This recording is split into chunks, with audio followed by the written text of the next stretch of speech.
এই বিভ্রান্তির মূল ভিত্তিটা হচ্ছে আলে বাইতের প্রতি মহাব্বত।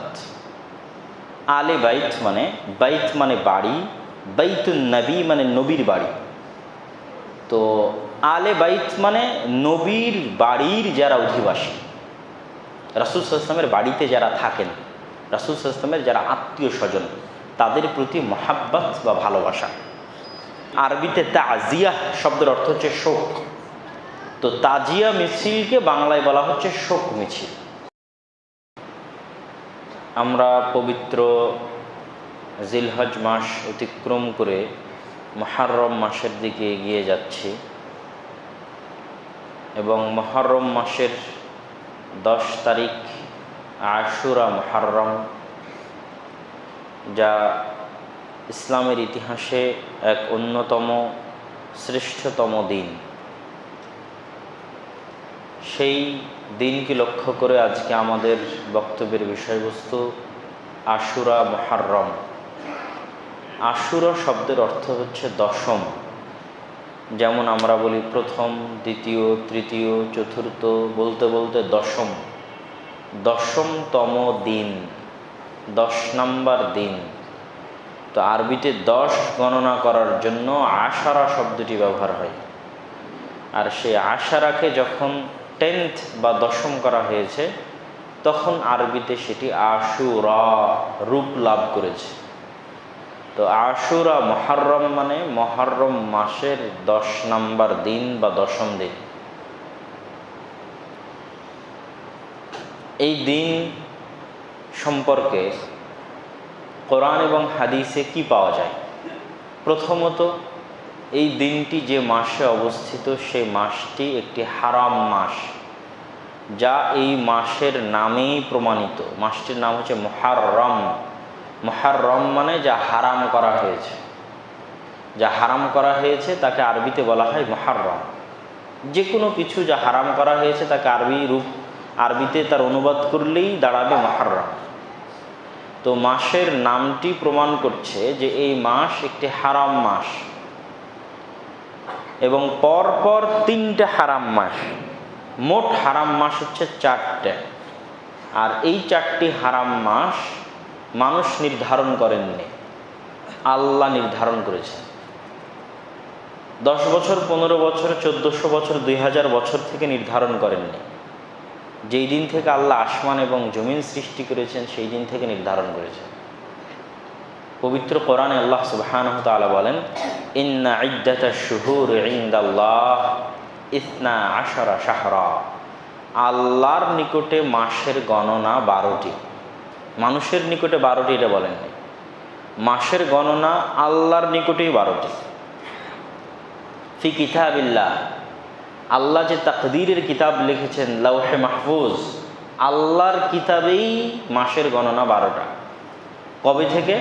ইয়াউমা খালাকাস সামাওয়াতি ওয়াল আরদ, যেই দিন থেকে আল্লাহ আসমান এবং জমিন সৃষ্টি করেছেন সেই দিন থেকে। যেদিন থেকে আসমান এবং জমিন সৃষ্টি হয়েছে সেদিন থেকে আল্লাহর কিতাবে মাসের গণনা 12টা। মিনহা আরবাআতুন হুরুম, আর এই 12টি মাসের মধ্যে 4টি হচ্ছে হারাম মাস। ফালা তাজলিমু ফিহিন্না আনফুসাকুম, এই 4টি হারাম মাসে তোমরা তোমাদের উপর জুলুম করিও না। জুলম মানে গুনাহ, অত্যাচার। হয় মানুষ অন্যের উপর অত্যাচার করে গুনাহ করে, আর না হয় নিজের উপর অত্যাচার করে গুনাহ করে।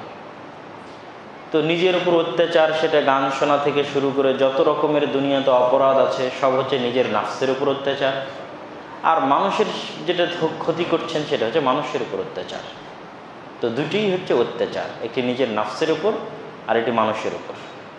তো এই হারাম মাসগুলোতে তোমরা নিজের উপর অত্যাচার করিও না। এই আয়াতের ব্যাখ্যায় সকল মুফাসসিরিনে কেরাম এবং মুহাদ্দিসিনে ইজাম একমত পোষণ করেছেন যে এমনিতেই তো নিজের উপর অত্যাচার করা হারাম, মানুষের উপর অত্যাচার করা হারাম। তো আল্লাহ আলাদাভাবে কেন বললেন তোমরা এই 4 মাসে নিজের উপর অত্যাচার করিও না? তথা অন্য মাসে গুনাহ করলে যা গুনাহ হবে, এই 4 মাসে গুনাহ করলে তার চেয়ে বেশি গুনাহ বলে গণ্য হবে। এটি হচ্ছে এই 4 মাসের সম্মান। যে কোনো কিছুকে যখন হারাম করা হয়, নিষিদ্ধ করা হয়, তখন দুটি কারণে নিষিদ্ধ হতে পারে।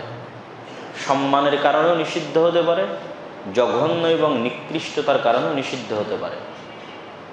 নিষিদ্ধ মানেই খারাপ, জঘন্য এমনটি নয়। অনেক কিছু আছে যা সম্মানের কারণে নিষিদ্ধ। প্রধানমন্ত্রীর বাসভবনে আপনার প্রবেশ নিষিদ্ধ, এটা প্রধানমন্ত্রীর সম্মান। সেনাবাহিনীর ক্যান্টনমেন্টে আপনার প্রবেশ নিষিদ্ধ, এটা হচ্ছে সেনাবাহিনীর দাপট, ক্ষমতা। আবার অনেক কিছুই নিষিদ্ধ যেটা খারাপ, যেখানে হয়তো আগুন লেগেছে, অগ্নেয়গিরি আছে, সেখানে আপনার প্রবেশ, বা বন্যা এলাকা, আপনার প্রবেশ নিষিদ্ধ। কেন? এটা খারাপের জন্য। তো হারাম এরিয়া আছে, হারাম মাস আছে, এবং মানুষও হারাম। তাহলে হারাম এরিয়া কি? মক্কার হারাম এরিয়া, মদিনার হারাম এরিয়া, যেই এরিয়ার মধ্যে বিধর্মীদের প্রবেশ নিষিদ্ধ, যেই এরিয়ার মধ্যে বাহিরের অনেক হালাল কাজ হারাম। বাহিরে গাছ কাটা হালাল, পাখি শিকার করা হালাল, কিন্তু এই হারাম এরিয়ার মধ্যে গাছ কর্তন করা, পাখি শিকার করা, এগুলো হারাম। ঠিক হাজিরা যখন এহরাম বাঁধে, ওটাও হারাম। এহরাম হারাম থেকে এসেছে। হাজিরা যখন এহরাম বাঁধে, তখন এমন কিছু হালাল কাজকে নিজের উপর হারাম করে নেয় যা এহরামের বাইরে হালাল। যেমন বিয়ে করা এহরাম অবস্থার বাইরে হালাল, কিন্তু যখন এহরাম করে নিয়েছে তখন হারাম। নখ কর্তন করা, চুল কর্তন করা, স্ত্রীর সাথে সহবাস করা, বিভিন্ন অনর্থক গল্প গুজব করা ইত্যাদি আরও যা আছে, তো এগুলো তার যখন এহরামের বাহিরে আছে তখন হালাল, কিন্তু যখন এহরাম অবস্থায় আছে তখন সেটা হারাম। তাহলে হারাম এরিয়া, এহরাম অবস্থায় হারাম, হারাম মাস। তো হারাম মাসের মূল হুকুম কি? হারাম মাসে কি হারাম? হারাম মাসে মূলত যুদ্ধ বিগ্রহ হারাম। হারাম মাসে মেইনলি মূলত যুদ্ধ বিগ্রহ হারাম। কোনো মুসলিম শাসক কোনো ইসলামী খেলাফতের জন্য অ্যাটাকিং কোনো যুদ্ধ, ব্যাটল ফিল্ড নতুন করে উন্মোচন করা হারাম মাসে নিষিদ্ধ। কেউ যদি চাপিয়ে দেয় আত্মরক্ষার জন্য করবে, আর যদি ইসলামী খেলাফা মুসলিম রাষ্ট্র যুদ্ধ করতে চায় নিজে থেকে, তাহলে হারাম মাসের বাইরে শুরু করবে। হারাম মাসে কেন নিষিদ্ধ? পরপর যে 3টা মাস হারাম করা হয়েছে, এই 3 মাসে হাজিরা যেন স্বাচ্ছন্দ্যে সমগ্র পৃথিবী থেকে হজ করার জন্য মক্কায় আসতে পারে এবং ফিরে যেতে পারে। হজের 1 মাস আগে আর 1 মাস পরে। তাহলে হজ জুলহজ মাসে হচ্ছে, তো জুলহজ মাসের আগের মাস জুলকাদা হারাম, জুলহজ মাস নিজে হারাম, আর জুলহজ মাসের পরের মাস মুহররম, যেটার আলোচনা আমরা আজকে করছি, সেটি হারাম। কেন? হাজিরা যেন নিরাপদে ফিরে আসতে পারে, এই জন্য যুদ্ধ বিগ্রহ হারাম, নিষিদ্ধ মেইনলি। তাহলে পরপর 3 মাস, আর ভিন্নভাবে আর একটা মাস হচ্ছে হারাম মাস, সেটি রজব। যেন মানুষ বছরের কোনো সময় যদি ওমরা করতে চায়, তাহলে যেন স্বাচ্ছন্দ্যে নিশ্চিন্তে ওমরা পালন করতে পারে। আর আরেকটা বললাম কি, মানুষ হারাম। তাহলে হারাম এরিয়া, হারাম মাস, এহরাম অবস্থায় হারাম, মানুষ হারাম। মানুষের রক্ত, মানুষের সম্পদ এবং মানুষের ইজ্জত নিষিদ্ধ, মানুষের সম্মানের জন্য নিষিদ্ধ। মানুষের গায়ের চুল বিক্রি করাও নিষিদ্ধ, যে মাথার চুল কেটে বিক্রি করবে এটাও নিষিদ্ধ। এটা হচ্ছে মানুষের সম্মানের জন্য নিষিদ্ধ। রক্ত বিক্রি করবে নিষিদ্ধ, কিডনি বিক্রি করবে নিষিদ্ধ, এটা তার মানুষের সম্মান। তো মানুষের রক্ত হারাম মানে আপনি কোনো মানুষকে অন্যায়ভাবে মারতে পাবেন না, হত্যা করতে পারবেন না। মানুষের সম্পদ হারাম মানে অন্য মানুষের সম্পদ অন্যায়ভাবে নিতে পারবেন না। মানুষের সম্মান হারাম। পৃথিবীর একমাত্র দিন যা মানুষের মানবাধিকার এই পর্যায়ে গিয়ে নিশ্চিত করেছে যে আর আজকের আন্তর্জাতিক বিশ্বের বহু মানবাধিকার সংস্থার কাছে আরেকজনের বিরুদ্ধে লেখাটা হচ্ছে মুখের স্বাধীনতা, বাক স্বাধীনতা, আর ইসলামে আরেকজনের বিরুদ্ধে লেখাই হারাম। মানে ইসলাম মানুষের সম্মান দিতে দিতে তার সম্মানকেও হারাম করে দিয়েছে, যে তুমি কারণ আমি গীবত করতে পারবে না, কারণ আমি অপবাদ দিতে পারবে না। যদি সত্য হয় তবুও বলতে পারবে না সেটা গীবত, যদি মিথ্যা হয় তবুও বলতে পারবে না সেটা অপবাদ। গোয়েন্দাগিরি করতে পারবে না, জাসুসি করতে পারবে না, আরও ডট ডট অনেক কিছু। তাই এগুলো হচ্ছে মানুষের সম্মান হারাম, মর্যাদা হারাম, এই জন্য হারাম। অপর মানুষ যেন আপনার দ্বারা কষ্ট না পায় কোনোভাবে, তার জন্য এই তিনটা হারাম। আল মুসলিমু মান সালিম আল মুসলিমুনা মিন লিসানিহি ওয়া ইয়াদিহি, মুসলমান সেই যার জিহ্বা এবং যার হাত থেকে আরেকজন নিরাপদ। যার মুখ থেকে অন্য ব্যক্তি নিরাপদ নয়, যার কলম থেকে অন্য ব্যক্তি নিরাপদ নয়, সে মুসলমান হিসেবে গণ্য হতে পারে না। তাহলে এই গেল পরপর হারাম। তো আমরা আলোচনা করছি মুহররম মাস, মুহররম মাসের 10 তারিখ। স্পেসিফিক্যালি এই মাসের কি ফজিলত?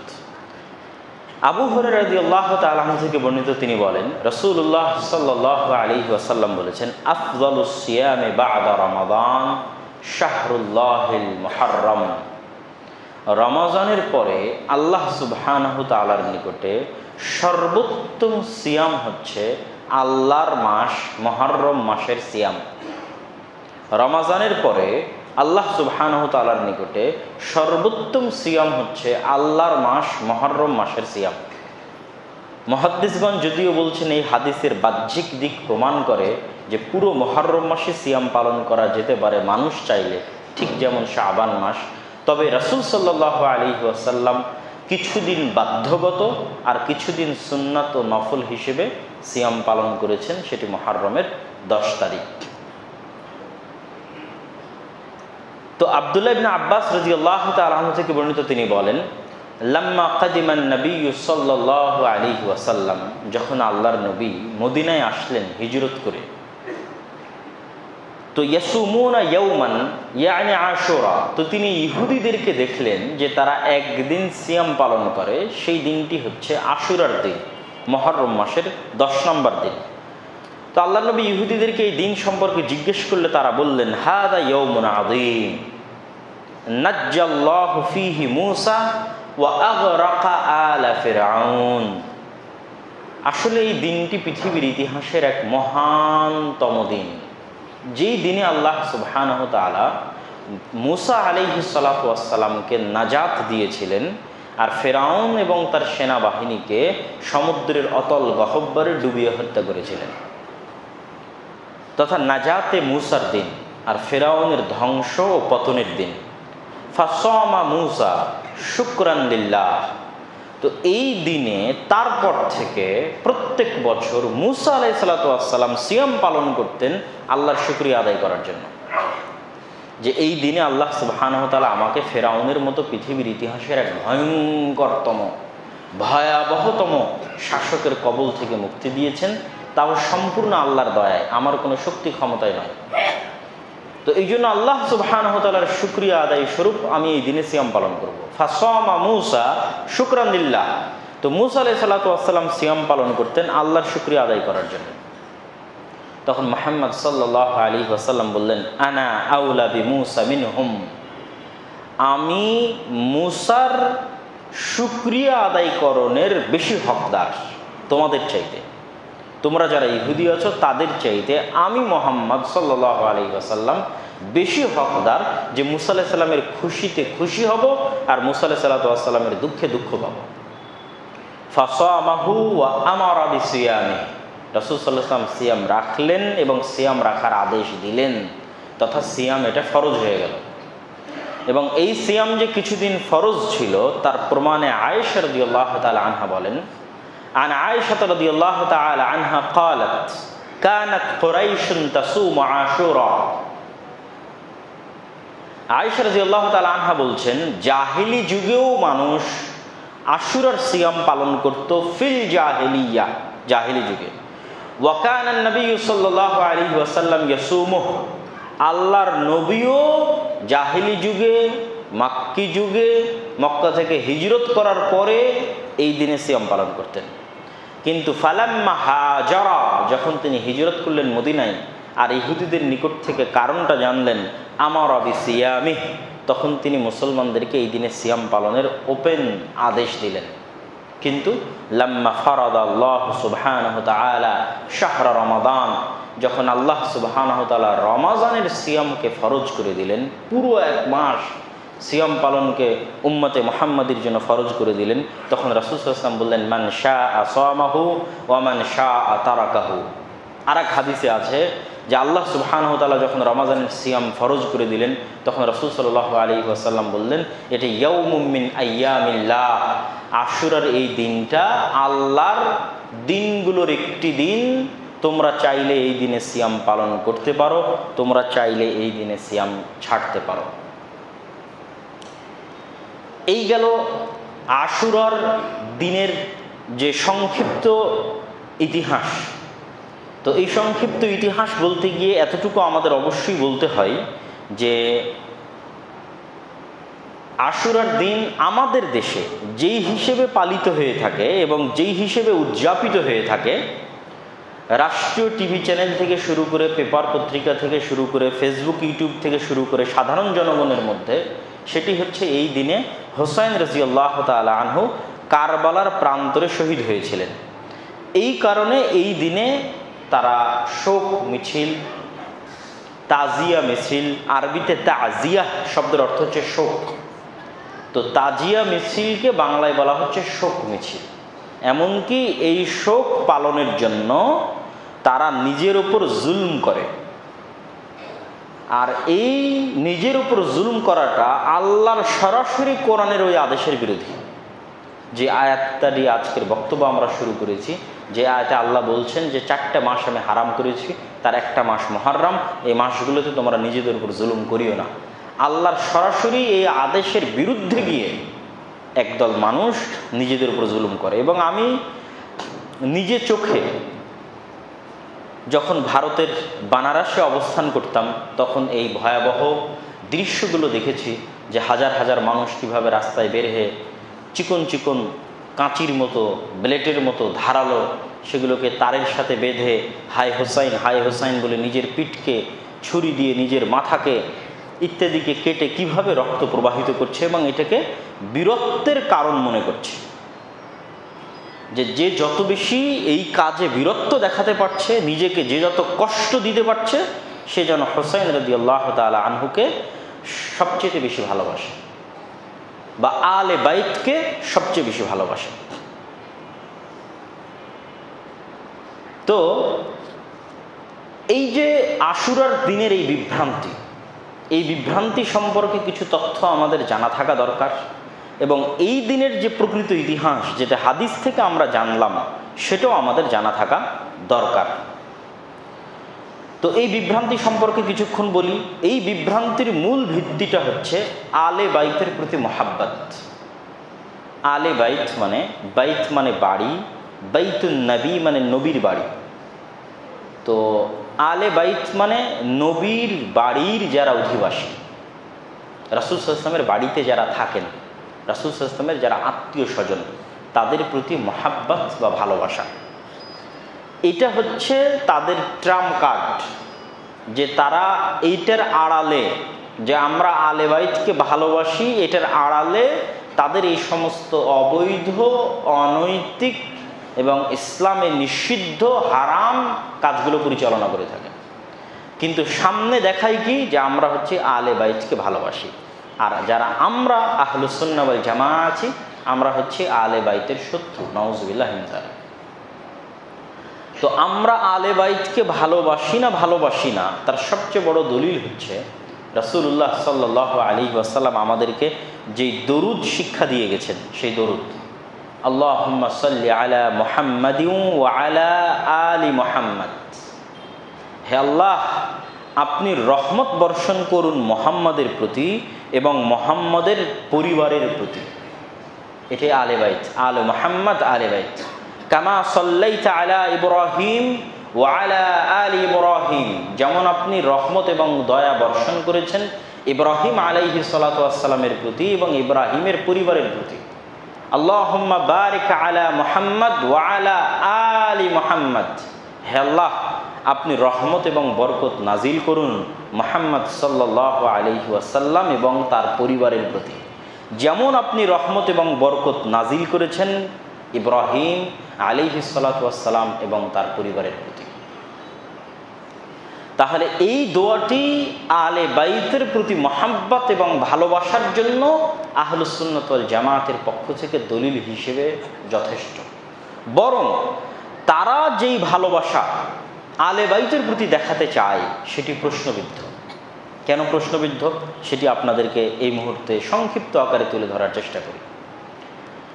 আলে বাইতের প্রতি ভালোবাসা দেখাতে গিয়ে তারা শুধুমাত্র হুসাইন ইবনে আলী রাদিয়াল্লাহু তাআলা আনহুমা আজমাইন, আলী রাদিয়াল্লাহু তাআলা আনহু, যিনি আল্লাহর নবীর চাচা আবু তালেবের সন্তান, আল্লাহর নবীর মেয়ে ফাতেমার জামাই, চতুর্থ খলিফা আলী রাদিয়াল্লাহু তাআলা আনহু, আশারা মুবাশশিরিন বিল জান্নাহ, যে 10 জন জান্নাতের সুসংবাদ প্রাপ্ত তাদের একজন।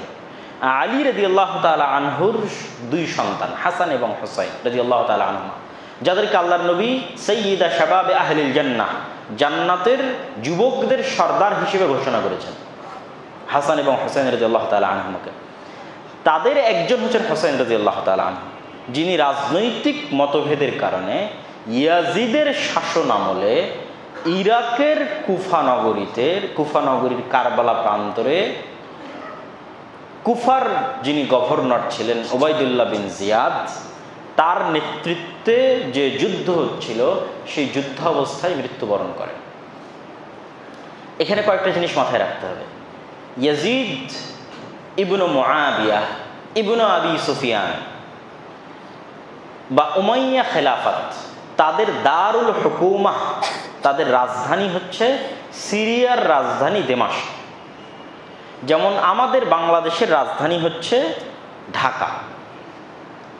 হ্যাঁ, আমার এরিয়াতে এই জিনিসটা সংঘটিত হচ্ছে, আমার পক্ষ থেকে আদেশ আছে তাকে যেন কুফায় প্রবেশ করতে না দেওয়া হয়, কিন্তু আমার পক্ষ থেকে এরকম কোনো আদেশ নাই যে তাকে হত্যা করতে হবে। তথা ইয়াজিদের পক্ষ থেকে এরকম কোনো আদেশের প্রমাণ পাওয়া যায় না যে সে হুসাইন রাদিয়াল্লাহু তাআলা আনহুকে হত্যার আদেশ জারি করেছিলেন। তবে অবশ্যই তাকে এই শর্ত না মানলে যেন কুফায় ঢুকতে না দেওয়া হয় এই আদেশ ছিল। কিন্তু তিনি ছিলেন ইরাক থেকে বহু দূরে আর এক দেশ সিরিয়া, সেই সিরিয়ার রাজধানী দামেস্কে। আর এখানে অন দ্য ফিল্ডে, গ্রাউন্ডে, ইরাকের কুফায় হুসাইন রাদিয়াল্লাহু তাআলা আনহুর বিরুদ্ধে যুদ্ধ করছিল ওবাইদুল্লাহ বিন জিয়াদ, এবং সরাসরি যারা হত্যায় সংযুক্ত ছিল তাদের মধ্যে একজনের নাম হচ্ছে সিমার। তো অবশ্যই প্রত্যেকটি হত্যা নিন্দনীয়। শুধু হুসাইন রাদিয়াল্লাহু তাআলা আনহুদের কথা নয়, আল্লাহ সুবহানাহু ওয়া তাআলা একজন মুমিন এবং মুসলিমের হত্যাকে কতটা ভয়াবহ রূপদান করেছেন যে পুরো দুনিয়ার মানুষকে হত্যা করার সমান একজন মুসলমানের হত্যা করা অন্যায়ভাবে। আর একজন মানুষকে বাঁচিয়ে দেওয়া পৃথিবীর সকল মানুষকে বাঁচিয়ে দেওয়া। আর এক হাদিসে রাসূল সাল্লাল্লাহু আলাইহি ওয়াসাল্লাম বলেছেন, একজন মানুষকে অন্যায়ভাবে হত্যা করা কাবা ঘর ধ্বংস করার চাইতে বড় গুনাহ। তথা আল্লাহর নিকটে একটা মানুষের নিরপরাধ মানুষের আত্মার মূল্য কাবা ঘরের চাইতে বেশি। তথা আমি নিজে হাতে কাবা ঘর ভেঙে দিব, তাতে আমি যত বড় অপরাধ করব, আমি নিজে হাতে একজন মানুষকে অন্যায়ভাবে হত্যা করব তার চেয়ে বড় অপরাধ করব। তো হত্যা অবশ্যই নিন্দনীয়, কিন্তু আমাদের মাথায় রাখতে হবে যে ইসলামের ইতিহাসে এরকম মাজলুম অবস্থায় হুসাইন রাদিয়াল্লাহু তাআলা আনহুর চাইতেও যারা শ্রেষ্ঠতম তারা নিহত হয়েছে। যেমন ওমর রাদিয়াল্লাহু তাআলা আনহু মানুষের আক্রমণে হত্যায় নিহত হয়েছে। উসমান রাদিয়াল্লাহু তাআলা আনহু, যিনি 3য় খলিফা, তাকে কোরআন পাঠরত অবস্থায় তার ঘরের মধ্যে চারিদিক থেকে আবদ্ধ করে মানুষ তাকে হত্যা করেছে। এরকম আরও বহু বড় বড় সাহাবী তারা বিভিন্ন রাজনৈতিক কারণে হত্যার শিকার হয়েছে। তো হুসাইন রাদিয়াল্লাহু তাআলা আনহুর হত্যা যেমন কষ্ট এবং দুঃখ এবং হৃদয় বিদারক, উসমান রাদিয়াল্লাহু তাআলা আনহুর হত্যাও কষ্ট এবং হৃদয় বিদারক, ওমর রাদিয়াল্লাহু তাআলা আনহুর হত্যাও কষ্ট এবং হৃদয় বিদারক, আলী রাদিয়াল্লাহু তাআলা আনহুর হত্যাও কষ্ট এবং হৃদয় বিদারক। কিন্তু তাদের কোনো হত্যাকে কোনো মুসলমানদের কোনো শাসক রাজনীতিকরণ করেননি। যে সেই হত্যাকে পুঁজি করে আমি আবার কিছু বিজনেস করব, রাজনীতিকরণ। যেমন আমাদের দেশের ইতিহাসের অনেক কিছু রাজনীতিকরণ হয়েছে, মুক্তিযুদ্ধের রাজনীতিকরণ হয়েছে। রাজনীতিকরণ হয়ে এখন বাংলাদেশের যারা সাধারণ নাগরিক তারা চাকরি পাবে মাত্র 40 থেকে 44%, আর নির্দিষ্ট কিছু মানুষ এবং তাদের সন্তানেরা, যারা দেশের হয়তো 100 ভাগ মানুষের 2% হতে পারে, তারা চাকরি পাবে দেশের 56%-এরও বেশি বা 56%-এর কাছাকাছি। এটা হচ্ছে কোনো একটা কিছুর রাজনীতিকরণ এবং বৈষম্য। তো ঠিক হুসাইন রাদিয়াল্লাহু তাআলা আনহুর হত্যাকে রাজনীতিকরণ করা হয়েছে, এবং হুসাইন রাদিয়াল্লাহু তাআলা আনহুর হত্যাকে রাজনীতিকরণ করার পিছনের সবচেয়ে বড় উদ্দেশ্য হচ্ছে পারস্য বা ইরানের যে সাম্রাজ্য আছে তাদের নিজস্ব ইতিহাস এবং ঐতিহ্যকে টিকিয়ে রাখা। আলে বাইতের প্রতি ভালোবাসা নয়। আলে বাইতের প্রতি ভালোবাসা কেন নয় সেটাও আপনাদেরকে খুলে বলি। আলে বাইত যদি আলী রাদিয়াল্লাহু তাআলা আনহু মুহাম্মদ সাল্লাল্লাহু আলাইহি ওয়াসাল্লামের মেয়ে ফাতেমাকে বিবাহ করার জন্য, ফাতেমা রাদিয়াল্লাহু তাআলা আনহাকে বিবাহ করার জন্য আলে বাইতের অন্তর্ভুক্ত হন, তাহলে আল্লাহর নবীর আরেক সাহাবী উসমান রাদিয়াল্লাহু তাআলা আনহু, যিনি আল্লাহর নবীর 2 মেয়েকে বিবাহ করেছেন, রুকাইয়া এবং উম্মে কুলসুম রাদিয়াল্লাহু তাআলা আনহুমা, তাহলে তার সাথে কেন শত্রুতা? তাহলে তো এটা কোশ্চেন কালো আলে বাইতের প্রতি ভালোবাসা না। যিনি 1 মেয়েকে বিবাহ করলেন তার প্রতি সীমাহীন ভালোবাসা, আর যিনি 2 মেয়েকে বিবাহ করলেন তার প্রতি তো আরেকটু বেশি ভালোবাসা হওয়া উচিত ওসমান রাদিয়াল্লাহু তাআলা আনহুর প্রতি, কিন্তু তার প্রতি বিদ্বেষ। আর যদি আমি বলি রাসূল সাল্লাল্লাহু আলাইহি ওয়াসাল্লামের চাচা আবু তালেবের সন্তান হওয়ার জন্য আলী ইবনে আবি তালেব রাদিয়াল্লাহু তাআলা আনহু এবং তার পরবর্তী সন্তানদের প্রতি অত্যধিক ভালোবাসা থাকে, তা আবু তালেবের তো আরও সন্তান ছিল, যেমন জাফর ইবনে আবি তালেব। মুতার যুদ্ধে রাসূল সাল্লাল্লাহু আলাইহি ওয়াসাল্লাম যাকে সেনাপতি করেছিলেন এবং যিনি মুতার যুদ্ধে শহীদ হয়ে গেছিলেন, যার শাহাদতের খবর শুনে রাসূল সাল্লাল্লাহু আলাইহি ওয়াসাল্লামের মদিনায় 2 চোখ দিয়ে অশ্রু ঝরছিল। এবং রাসূল সাল্লাল্লাহু আলাইহি ওয়াসাল্লাম যখন মক্কায় অবস্থানরত তখন আবিসিনিয়ায় যেই কাফেলাগুলো হিজরত করেছিল, ইথিওপিয়ায় হাবাসায় যেই কাফেলাগুলো হিজরত করেছিল, ওই হিজরত করা কাফেলাগুলোর সর্দার ছিলেন জাফর ইবনে আবি তালেব। এবং হাবাসার বাদশার দরবারে মুসলমানদেরকে থাকার জায়গার ব্যবস্থা করে দেওয়ার যে আলোচনা মুনাজারা, সেটাতে নেতৃত্ব দিয়েছিলেন জাফর ইবনে আবি তালেব রাদিয়াল্লাহু তাআলা আনহু। তার সন্তানেরা তো আছে, তার সন্তানেরা কি আলে বাইতের অন্তর্ভুক্ত নয়? রাসূল সাল্লাল্লাহু আলাইহি ওয়াসাল্লামের শুধু একজন চাচা ছিলেন না যারা ইসলাম গ্রহণ করেছেন। রাসূল সাল্লাল্লাহু আলাইহি ওয়াসাল্লামের আরেক চাচা হামজা ইবনে আব্দুল মুত্তালিব, তিনি ইসলাম গ্রহণ করেছেন। রাসূল সাল্লাল্লাহু আলাইহি ওয়াসাল্লামের আরেক চাচা আব্বাস ইবনে আব্দুল মুত্তালিব রাদিয়াল্লাহু তাআলা আনহুমা, তিনিও ইসলাম গ্রহণ করেছেন। তো আব্বাস ইবনে আব্দুল মুত্তালিবের নিজের ছেলে হচ্ছে আব্দুল্লাহ বিন আব্বাস রাদিয়াল্লাহু তাআলা আনহু, যার অসংখ্য হাদিসের গ্রন্থে ঘুরে বেড়াচ্ছে। তো তারা কি আলে বাইতের অন্তর্ভুক্ত নয়? তাহলে রাসূল সাল্লাল্লাহু আলাইহি ওয়াসাল্লামের স্ত্রীরা কি আলে বাইতের অন্তর্ভুক্ত নয়? আল্লাহ সুবহানাহু ওয়া তাআলা নিজে কোরআন মাজিদে রাসূল সাল্লাল্লাহু আলাইহি ওয়াসাল্লামের স্ত্রীদেরকে আলে বাইতের অন্তর্ভুক্ত বলে ঘোষণা করেছেন। আল্লাহ সুবহানাহু ওয়া তাআলা কোরআন মাজিদে ইয়া নিসা আন-নবী লাসতুন্না কাআহাদিম মিনান নিসা, সূরা আহজাবের 32 এবং 33 নম্বর আয়াত। হে নবীগণ, হে নবীর স্ত্রীগণ, ইয়া নিসা আন-নবী, হে নবীর স্ত্রীগণ, তোমরা অন্য সাধারণ মহিলাদের মতো নও। তারপর আল্লাহ সুবহানাহু ওয়া তাআলা তাদেরকে আদেশ দিচ্ছেন পর্দা করবে, ঘর থেকে বের হবে না, ডট ডট ডট দিয়ে শেষে কোরআনের আয়াতের শেষে ইন্নামা ইউরিদুল্লাহ লিইউযহিবা আনকুমুর রিজসা আহলাল বাইতি ওয়া ইতাহহিরাকুম তাতহীরা। আল্লাহ সুবহানাহু ওয়া তাআলা আহলুল বাইত, এতক্ষণ যে আলে বাইত আমরা শব্দ ব্যবহার করলাম সেটি আহলুল বাইত। আল্লাহ সুবহানাহু ওয়া তাআলা মুহাম্মদ সাল্লাল্লাহু আলাইহি ওয়াসাল্লামের পরিবারকে অপবিত্রতা থেকে পবিত্র করতে চান। ভালো অমন্দ কোনো জিনিস যেন তার পরিবারে প্রবেশ না করে, এই জন্য তিনি এই বিধান নাজিল করছেন তার স্ত্রীদের জন্য। এখানে আল্লাহ সুবহানাহু ওয়া তাআলা তার স্ত্রীদেরকে সরাসরি আহলুল বাইত বলে সম্বোধন করেছেন। তো আয়েশা রাদিয়াল্লাহু তাআলা আনহা কে? আল্লাহর নবীর স্ত্রী, উম্মাহাতুল মুমিনিন। কিন্তু আয়েশা রাদিয়াল্লাহু তাআলা আনহার প্রতি মন ভরা বিদ্বেষ, বুক ভরা হিংসা, আয়েশা রাদিয়াল্লাহু তাআলা আনহার নামে ছাগলকে প্রহার করা, আয়েশা রাদিয়াল্লাহু তাআলা আনহাকে মক্কা মদিনা বিজয় করতে পারলে তার কবর থেকে তুলে তার লাশকে আগুনে জ্বালিয়ে দেওয়া এবং আয়েশা রাদিয়াল্লাহু তাআলা আনহাকে গালি দেওয়া, আর মুখে মুখে বলবেন আপনি আলে বাইতকে ভালোবাসেন, তাহলে আপনি আলে বাইতকে ভালোবাসার ট্রাম্প কার্ড ব্যবহার করে কোনো দুরভিসন্ধি আপনার আছে যে রাজনীতি আপনি করতে চাচ্ছেন। সম্মানিত উপস্থিতি, এবার আসি মুআবিয়া রাদিয়াল্লাহু তাআলা আনহু এবং তার পিতা আবু সুফিয়ান। ইয়াজিদের জন্য আমাদের কোনো কথা নাই, আমরা ইয়াজিদের পক্ষেও না, আমরা ইয়াজিদের বিরুদ্ধেও না, আমরা ইয়াজিদের প্রশংসাও করতে চাই না, আমরা ইয়াজিদকে অভিশাপও দিতে চাই না। ইয়াজিদের যদি কোনো অপরাধ থাকে তার বিচার আল্লাহ সুবহানাহু ওয়া তাআলা কিয়ামতের মাঠে করবেন। ইয়াজিদ আমাদের নিকটের সাধারণ 10 জন মুসলমানের মতো একজন মুসলমান, সাধারণ 10 জন মুসলিম শাসকের মতো একজন মুসলিম শাসক। হাজ্জাজ ইবনে ইউসুফ মুসলিম শাসক, অত্যাচার করত, জুলুম করত, তার মতো একজন মুসলিম শাসক ইয়াজিদ। কিন্তু মুআবিয়া রাদিয়াল্লাহু তাআলা আনহু, ইয়াজিদের বাবা মুআবিয়া রাদিয়াল্লাহু তাআলা আনহু এবং তার বাবা আবু সুফিয়ান রাদিয়াল্লাহু তাআলা আনহু দুইজনই আল্লাহর নবীর সাহাবী। তাদের দুইজনকে অপমান করা, অপদস্থ করা, গালিগালাজ করা এবং আলে বাইতের শত্রু হিসেবে চিহ্নিত করা, আমরা এটির শক্ত বিরোধী। দুটো কারণ বলি। এক, মুআবিয়া ইবনে আবি সুফিয়ান রাদিয়াল্লাহু তাআলা আনহুরাও রাসূল সাল্লাল্লাহু আলাইহি ওয়াসাল্লামের বংশধর। কিভাবে রাসূল সাল্লাল্লাহু আলাইহি ওয়াসাল্লামের বংশধর? রাসূল সাল্লাল্লাহু আলাইহি ওয়াসাল্লামের বংশনামা হচ্ছে মুহাম্মদ ইবনে আব্দুল্লাহ ইবনে আব্দুল মুত্তালিব ইবন হাশিম ইবন আব্দে মানাফ। আব্দে মানাফের ছেলে হাশিম, হাশিমের ছেলে আব্দুল মুত্তালিব, আব্দুল মুত্তালিবের ছেলে আব্দুল্লাহ, আব্দুল্লাহর ছেলে মুহাম্মদ সাল্লাল্লাহু আলাইহি ওয়াসাল্লাম।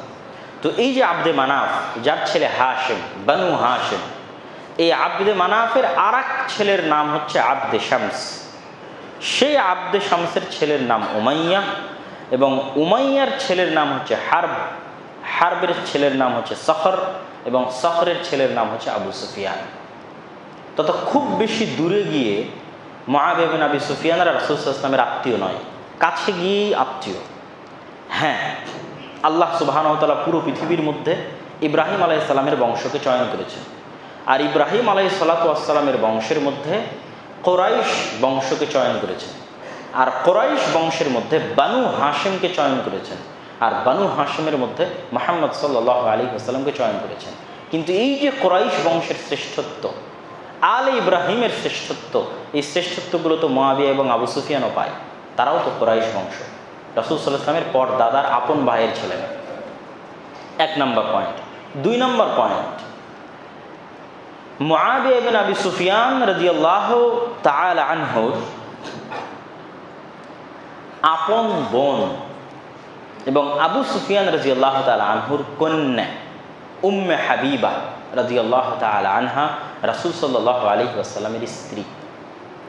রাসূল সাল্লাল্লাহু আলাইহি ওয়াসাল্লামের স্ত্রী আবু সুফিয়ান রাদিয়াল্লাহু তাআলা আনহুর নিজ কন্যা এবং মুআবিয়া রাদিয়াল্লাহু তাআলা আনহুর নিজ বোন, রাসূল সাল্লাল্লাহু আলাইহি ওয়াসাল্লামের স্ত্রী।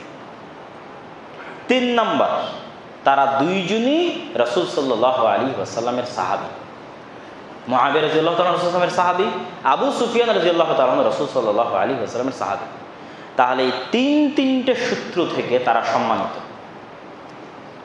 এবং তাদেরকে গালি দেওয়া, অপমান অপদস্থ করার কোনো সুযোগ নেই। একবার একজন সালাফকে জিজ্ঞেস করা হয়েছিল যে মানুষ ওমর ইবনে আব্দুল আজিজ রাদিয়াল্লাহু তাআলা আনহুর শাসন আমলকে বলে পঞ্চম খলিফায়ে রাশেদা। ওমর ইবনে আব্দুল আজিজ উমাইয়া খলিফার একজন শাসক, যার শাসনকাল তৎকালীন বিশ্বের শ্রেষ্ঠতম শাসনকাল ছিল।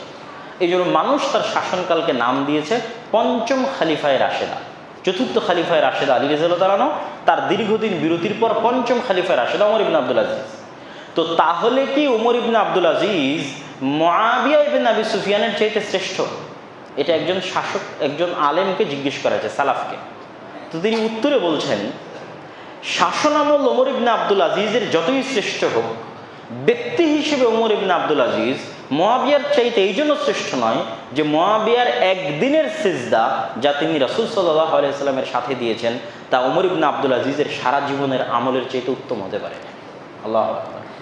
যে মুআবিয়া রাদিয়াল্লাহু তাআলা আনহু যে একটা সিজদা, একটি রাকাত, একটি ওয়াক্ত সালাত রাসূল সাল্লাল্লাহু আলাইহি ওয়াসাল্লামের সাথে আদায় করেছেন, তাকে নবী বিশ্বাস করে আদায় করেছেন, আল্লাহর প্রতি পূর্ণ বিশ্বাস রেখে আদায় করেছেন, পূর্ণ সাহাবী হয়ে আদায় করেছেন, তা ওমর ইবনে আব্দুল আজিজের সারা জীবনের আমলের চেয়ে বেশি হয়ে যেতে পারে আল্লাহর দাড়িপাল্লায়, আল্লাহ সুবহানাহু ওয়া তাআলার নিকটে। এবং রাসূল সাল্লাল্লাহু আলাইহি ওয়াসাল্লাম বলে গেছেন যে তোমাদের কারো উহুদ পাহাড়ের সমান স্বর্ণ দান করা আর রাসূল সাল্লাল্লাহু আলাইহি ওয়াসাল্লামের একজন সাহাবীর এক মুষ্টি আল্লাহর রাস্তায় দান করা সমপরিমাণ হওয়া কঠিন আছে। বরং তাদের ঈমান এবং তাদের আকীদা আমাদের চাইতে শ্রেষ্ঠ, তাদের বিশ্বাস, তাদের মর্যাদা আমাদের চাইতে শ্রেষ্ঠ, এটা আমাদের মানতে হবে। দুঃখজনক হলেও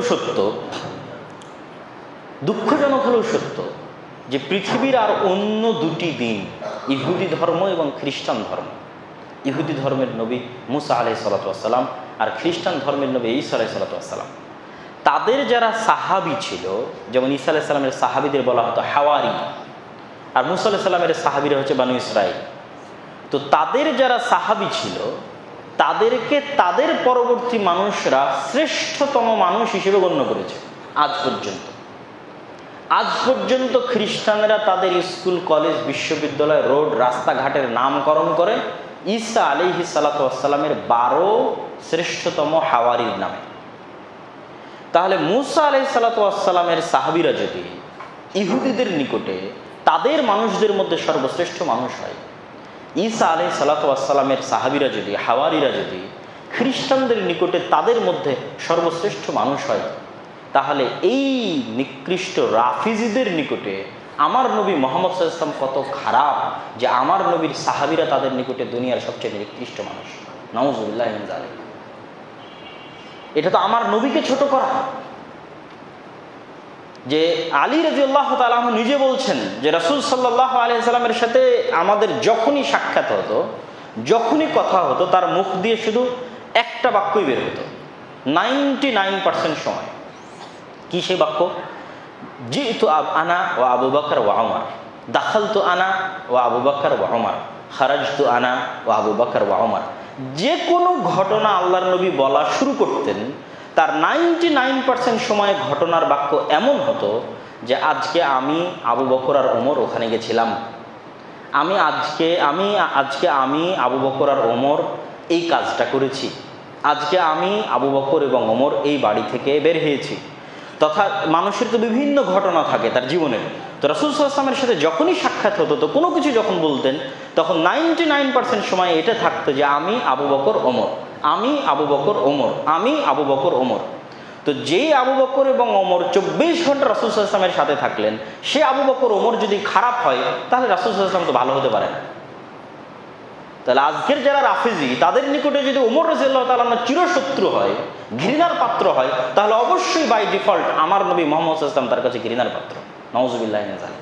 অতএব মুহাম্মদ সাল্লাল্লাহু আলাইহি ওয়াসাল্লামের নাতি হোসেন রাদিয়াল্লাহু তাআলার প্রতি মাত্রাতিরিক্ত ভালোবাসা দেখানোর পিছনে অন্য কোনো রাজনীতি আছে, অন্য কোনো দুরভিসন্ধি আছে। না হলে আল্লাহর নবীর এই সাহাবীদের প্রতি বিদ্বেষ কেন? সম্মানিত উপস্থিতি, সেই দুরভিসন্ধি এবং সেই রাজনীতির কথা আমরা আমাদের বহু বক্তব্যে তুলে ধরেছি। সেটি হচ্ছে জাতিগতভাবে পারস্যরা খুবই আত্ম অহমিকা সম্পন্ন জাতি। পারস্য মানে যারা ফার্সিতে কথা বলে, আহলে ফারিস, পারস্য। তো ইসলাম পৃথিবীর যেখানেই প্রবেশ করেছে সেখানে ওই অঞ্চলের মানুষের ভাষা, সংস্কৃতি, কৃষ্টি, কালচার সব পরিবর্তন করে দিয়েছে। কোথায় আন্দালুস, স্পেন, মক্কা থেকে যদি ইরানের রাজধানীর দূরত্ব মাপা হয়, তাহলে মক্কা থেকে স্পেনের আন্দালুস অনেক বেশি দূর হবে, 2 ডবল 3 ডবল হবে। অথচ স্পেনে যখন ইসলাম গেছে, তখন স্পেনের মানুষ নিজের ভাষাই ভুলে গেছে। ওদের ভাষা কী ছিল সেটা ভুলে গেছে। আরবি হয়ে গেছে ওদের ভাষা, ইসলামের কৃষ্টি কালচার হয়ে গেছে ওদের কৃষ্টি কালচার। কিন্তু একমাত্র পারস্যরা ইসলামকে পরিপূর্ণরূপে, পূর্ণাঙ্গরূপে হৃদয়ঙ্গম করতে পারেনি। মন থেকে উদখুলু ফিস-সিলমি কাফা, পরিপূর্ণরূপে ইসলামে প্রবেশ করে, এটা তারা পারেন। এটি না পারার কারণে তাদের যেই রাজকুমারী বন্দী অবস্থায় কাদিসিয়ার যুদ্ধ পরবর্তী ওমর রাদিয়াল্লাহু তাআলা আনহুর শাসন আমলে পারস্য সাম্রাজ্য মাটির নিচে, পায়ের নিচে তছনছ হয়ে যায়। তো পারস্য সাম্রাজ্যের রাজকুমারী যখন বন্দী অবস্থায় মদিনায় আসে, তখন ওমর রাদিয়াল্লাহু তাআলা আনহু তার শ্রেষ্ঠত্ব এবং তার মর্যাদার কারণে, যেহেতু সে আরেক রাজার কন্যা, তার শ্রেষ্ঠত্ব, তার মর্যাদার কারণে হোসাইন রাদিয়াল্লাহু তাআলা আনহুর সাথে বিবাহ বন্ধনে আবদ্ধ করে দেয় ওমর রাদিয়াল্লাহু তাআলা আনহু নিজে, তার শাসন আমলে, তার খেলাফত আমলে, রাজকুমারীর সম্মানের কারণে। এই একটা ওসিলা বা অজুহাত তারা পেয়ে যায় যে হোসাইন রাদিয়াল্লাহু তাআলা এবং তার পরবর্তী বংশধরকে যদি আমরা ধরে রাখতে পারি, তাহলে ওই যে আমাদের অতীত পারস্য সাম্রাজ্যের একটা নিশানি, একটা আলামত বা একটা চিহ্ন আমরা ধরে রাখতে পারলাম। অতএব হোসাইন রাদিয়াল্লাহু তাআলা এবং তার সন্তানেরই আমাদের কাছে সব কিছু। আর যার হাতে আমাদের পারস্য সাম্রাজ্য ধ্বংস হয়ে গেল, ওমর রাদিয়াল্লাহু তাআলা, সে হচ্ছে আমাদের সবচেয়ে বড় শত্রু। এইটা ছাড়া আর কোনো কারণ আমাদের জানা নাই। লজিক্যাল আর কি কারণ হতে পারে ওমর রাদিয়াল্লাহু তাআলাকে গালি দেওয়ার আর আয়েশা রাদিয়াল্লাহু তাআলাকে গালি দেওয়ার আর তাদের সাথে শত্রুতা করার? তো সম্মানিত উপস্থিতি, অতএব কখনোই এটি আলে বাইতের প্রতি ভালোবাসা নয়, বরং এটি ইসলামের প্রতি বিদ্বেষ এবং এক দুরভিসন্ধিমূলক রাজনীতি। অতএব 10ই মুহররম আনন্দের দিন, খুশির দিন। এই আনন্দের দিন, এই খুশির দিন ঘোষণা হয়েছে হোসাইন রাদিয়াল্লাহু তাআলা আনহুর ওই দিনে মৃত্যুর বহু আগে। আর যখন রাসূল সাল্লাল্লাহু আলাইহি সাল্লাম মারা গেছেন তখন তো ওহী আসা বন্ধ। তাহলে রাসূল সাল্লাল্লাহু আলাইহি সাল্লামের মৃত্যুর এত বছর পর, 40, 45, 50 বছর পর হোসাইন রাদিয়াল্লাহু তাআলা আনহু মারা যাচ্ছেন, ওইটা কখনোই দিনের অন্তর্ভুক্ত হতে পারে না। কেন? দিনই তো বন্ধ হয়ে গেছে, দিনে ঢুকার রাস্তাই তো বন্ধ হয়ে গেছে। যার মাধ্যমে ঢুকবেন তিনি তো 50 বছর আগে পৃথিবী দিয়ে চলে গেছেন সাল্লাল্লাহু আলাইহি ওয়াসাল্লাম। তাহলে কখনোই হোসাইন রাদিয়াল্লাহু তাআলা আনহুর মৃত্যু কেন্দ্রিক কোনো আমল, কোনো কাজ ইসলামের অন্তর্ভুক্ত হতে পারে না। আর কাজটা যখন হারাম, অন্যায়, সেটা তো আরও হতে পারে না। সেটা নিজেকে অত্যাচার করা, নিজের উপর মারা, এটা এমনি হারাম ইসলামে। আরও হারাম কি? একজন মানুষের শোক পালন এতদিন চলে না, সর্বোচ্চ 3 দিন চলতে পারে। স্বামীর মৃত্যুতে স্ত্রীর শোক পালন সর্বোচ্চ 4 মাস 10 দিন চলতে পারে। কিন্তু আজ 1000 বছর পর ওই দিনে শোক পালন করা হবে, আর কোনো নজির ইসলামের ইতিহাসে নাই। থাকলে ওমর রাদিয়াল্লাহু তাআলা আনহুর মৃত্যুর দিনে শোক পালন করা হতো, থাকলে উসমান রাদিয়াল্লাহু তাআলা আনহুর হত্যার দিনে শোক পালন করা হতো, আলী রাদিয়াল্লাহু তাআলা আনহুর হত্যার দিনে শোক পালন করা হতো, মুহাম্মদ সাল্লাল্লাহু আলাইহি ওয়াসাল্লামের মৃত্যুর দিনে শোক পালন করা হতো। তারা হোসেন রাদিয়াল্লাহু তাআলা আনহুর চেয়ে বেশি শ্রেষ্ঠ। তাদের বিদায় আরও বেশি হৃদয় বিদারক এবং আরও বেশি ক্ষতিকারক উম্মতে মুসলিমার জন্য। অতএব পুরোটাই এটা একটা রাজনৈতিক এজেন্ডা এবং রাজনৈতিক দুরভিসন্ধি। এর সাথে ইসলামের দূরতম কোনো সম্পর্ক নাই। তাহলে ইসলামের সম্পর্ক আশুরা মুহররমের সাথে কি? ইসলামের সম্পর্ক আশুরা মুহররমের সাথে হচ্ছে নাজাতে মুসা। এই জন্য রাসূল সাল্লাল্লাহু আলাইহি সাল্লাম হাদিসে বলেছেন, ওয়াসিয়ামু ইয়াউমে আশুরা আহতাসিবু আলাল্লাহ আন ইউকাফিরা সানাতাল্লাতী ক্বাবলা। কিছুদিন আগে আমরা আরাফার সিয়াম পালন করলাম না? আরাফার সিয়ামের ফজিলতে আপনারা শুনেছেন যে 1 বছর আগের এবং 1 বছর পরের গুনাহ মাফ হয়ে যায়। আর আশুরার সিয়ামের জন্য রাসূল সাল্লাল্লাহু আলাইহি সাল্লাম ওই হাদিসেই, যে হাদিসে আরাফার ফজিলতের কথা বলেছেন, ওই হাদিসেই বলেছেন যে আশুরার মুহররমের 10 তারিখের সিয়ামের জন্য আমি আল্লাহর কাছে আশা করি যে এই দিনে সিয়াম রাখবে তার অতীতের 1 বছরের গুনাহ আল্লাহ ক্ষমা করে দেবেন। তাহলে এই দিন হচ্ছে মুসা আলাইহিস সালাতু ওয়াস সালামের নাজাতের সাথে সম্পৃক্ত দিন। এবং রাসূল সাল্লাল্লাহু আলাইহি ওয়াসাল্লামের এরকমও আদেশ আছে, তিনি পালন করতে পারেননি, কিন্তু তিনি বলে গেছেন যে আগামী বছর যদি আমার পক্ষে বেঁচে থাকা সম্ভব হতো তাহলে আমি তার 1 দিন আগে অথবা 1 দিন পরে আরেকটি সিয়াম বাড়িয়ে নিতাম, যেন হুবহু ইহুদিদের অনুসরণ না হয়। ইহুদিরা এই দিনে সিয়াম পালন করে, এই দিনটা তাদের কাছে নাম হচ্ছে ইয়ম কিপ্পুর। একই দিন নাম ইয়ম কিপ্পুর, এই নামে তারা এই দিনে সিয়াম পালন করে। সম্মানিত উপস্থিতি, তাহলে এই সংক্ষিপ্ত আলোচনার মাধ্যমে আমাদের কাছে আশুরার সকল বিষয় পরিপূর্ণরূপে আমি স্পষ্ট করার চেষ্টা করেছি এবং আশুরা নিয়ে আমাদের সমাজে যে মতভেদ এবং বিভ্রান্তি রয়েছে সেটিও পরিষ্কার করার চেষ্টা করেছি এবং আবু বকর এবং ওমর রাদিয়াল্লাহু তাআলা আনহুর যে মর্যাদা এবং যে সম্মান সেটিও আপনাদের সামনে তুলে ধরার চেষ্টা করেছি এবং রাসূল সাল্লাল্লাহু আলাইহি ওয়াসাল্লামের স্ত্রীরা, রাসূল সাল্লাল্লাহু আলাইহি ওয়াসাল্লামের অন্য চাচার ছেলেরা এবং তারা সকলেই যে রাসূল সাল্লাল্লাহু আলাইহি ওয়াসাল্লামের আলে বাইতের অন্তর্ভুক্ত সেটিও ফুটিয়ে তোলার চেষ্টা করেছি এবং যারা আলে বাইতের প্রতি ভালোবাসার নামে হোসেন রাদিয়াল্লাহু তাআলা আনহুর প্রতি মাত্রাতিরিক্ত ভালোবাসা দেখাতে গিয়ে অন্য সাহাবীর প্রতি শত্রুতা স্থাপন করে তাদের যে মুখোশ সেটি উন্মোচন করার চেষ্টা করেছি। বক্তব্যের শেষে বলতে চাই, আহলুস সুন্নাহ ওয়াল জামাআহ এই নামটার কারণটা কি? যখন ফিতনা শুরু হলো, ওসমান রাদিয়াল্লাহু তাআলা আনহুর হত্যার মাধ্যমে ফিতনা শুরু। ফিতনা যখন শুরু হলো তখন এই 2টা মানদণ্ডের উপর ভিত্তি করে সাহাবীরা ফিতনা থেকে বাঁচতেন এবং মানুষকে বাঁচতে বলতেন। এক হচ্ছে সুন্নাহ, তুমি নিজেই কোরআন নিজের মতো বুঝিও না, ওর ব্যাখ্যায় হাদিস পেশ করো, কোরআনের ব্যাখ্যায় সুন্নাত পেশ করো। আহলুস সুন্নাহ আহলুল হাদিস একই জিনিস, আহলুল আসার একই জিনিস। কেননা খারিজিরা পথভ্রষ্ট হয়ে গেছিল নিজেই কোরআনের ব্যাখ্যা করতে গিয়ে। মাল্লাম ইয়াহকুম বিমা আনজালাল্লাহ ফাউলাইকা হুমুল কাফিরুন, যে আল্লাহর বিধান অনুযায়ী ফায়সালা করে না সব কাফের, দিয়ে তারা আলী রাদিয়াল্লাহু তাআলা আনহুকে কাফের বলে দিয়েছে, মুআবিয়া রাদিয়াল্লাহু তাআলা আনহুকে কাফের বলে দিয়েছে, এবং তারা আদেশ জারি করেছে তাদের হত্যা করতে হবে। নাউযুবিল্লাহি মিন যালিক। তখন আব্দুল্লাহ বিন আব্বাস তাদেরকে বোঝানোর জন্য গেছেন খারিজিদের কাছে এবং হাদিস দিয়ে দলিল দিচ্ছেন যে এই আয়াতের যে ব্যাখ্যা তোমরা আজকে করতেছো, এই আয়াত আল্লাহর নবী সবচেয়ে ভালো বুঝে, আমরা সাহাবীরা সবচেয়ে ভালো বুঝি, হাদিসের আলোকে আমাদের বুঝের আলোকে এই আয়াতের ব্যাখ্যা না। তাহলে গেল আহলুস সুন্নাহ। দুই, এবার শিয়াদের যখন আবির্ভাব হলো, এরা মাত্র 5 জন সাহাবী বাদে বাকি সবকে ঘৃণার পাত্র বানিয়ে দিল। সালমান ফারসি, আবু যার গিফারি, হাসান, হুসাইন, আলী রাদিয়াল্লাহু তাআলা আনহুম আজমাইন। এই 5 জন সাহাবীকে আমরাও ভালোবাসি, আমরাও শ্রদ্ধা করি, আমরাও সম্মান করি, এবং এটা সম্মান করা ঈমানের অংশ। আল্লাহর নবী নিজে বলে গেছে হাসান এবং হোসেন রাদিয়াল্লাহু তাআলা আনহু জান্নাতের যুবকদের সর্দার, আলী রাদিয়াল্লাহু তাআলা আনহুকে জান্নাতি আল্লাহর নবী নিজে ঘোষণা করে গেছেন। আলী রাদিয়াল্লাহু তাআলা আনহু চতুর্থ খলিফা, তিনি জান্নাতের সুসংবাদ প্রাপ্ত, তিনি আল্লাহর নবীর জামাই। অতএব তাদের সম্মানে আমরা কোনো কমতি করি না, কিন্তু এই 5 জনকে বাদ দিয়ে বাকি সব সাহাবীকে ছোট করা, অপমান করা, অপদস্থ করা, মুআবিয়াকে, আবু সুফিয়ানকে, আবু বকরকে, ওমরকে, আল্লাহর নবীর স্ত্রী আয়েশা রাদিয়াল্লাহু তাআলা আনহাকে, ওমর রাদিয়াল্লাহু তাআলা আনহুর কন্যা আল্লাহর নবীর স্ত্রী হাফসা রাদিয়াল্লাহু তাআলা আনহাকে, উসমান রাদিয়াল্লাহু তাআলা আনহুকে, যিনিও আল্লাহর নবীর জামাই, এক কন্যার নয় 2 কন্যার জামাই, তাদের প্রতি যে বিদ্বেষ, এটা কখনোই ইসলাম হতে পারে না। এই জন্য দ্বিতীয় পয়েন্ট দাঁড় করানো হয়েছে ওয়াল জামাআহ, আহলুস সুন্নতি ওয়াল জামাআহ। জামা মানে জামাতুস সাহাবা, সাহাবীদের জামাতকে ভালোবাসতে হবে, প্রত্যেকটা সাহাবীকে ভালোবাসতে হবে। এই দুটো মানদণ্ডের উপর আপনি এখন সঠিক আকীদা এবং আমলের উপর থাকতে পারবেন। 1, কোরআনের ব্যাখ্যা করবেন সুন্নাত দিয়ে।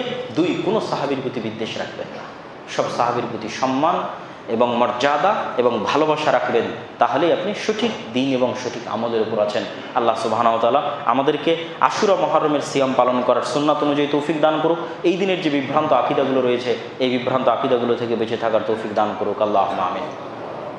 বক্তব্যের শেষে আপনাদের কাছে করজোড়ে অনুরোধ থাকবে যে আমাদের যে প্রকাশনীগুলো রয়েছে, যে বক্তব্যগুলো রয়েছে, যে লেখনীগুলো রয়েছে, সেগুলোকে মূল্যায়ন করার চেষ্টা করবেন। বিশেষ করে মাসিক আল ইতিসাম আমাদের সবসময় আসা হয় না, মাসে হয়তো একবার আসার সুযোগ হয়। তো মাসিক আল ইতিসাম এই পত্রিকার সাথে শুধু বাংলাদেশের বড় বড় আলেম জড়িত নয়, বরং ভারতেরও বড় বড় আহলুল হাদিস আলেম জড়িত। প্রায় 4 থেকে 5 জন ভারতের বড় পণ্ডিত, যারা জামিয়া সালাফে ডাঙ্গিপাড়া পবা রাজশাহীর শিক্ষক,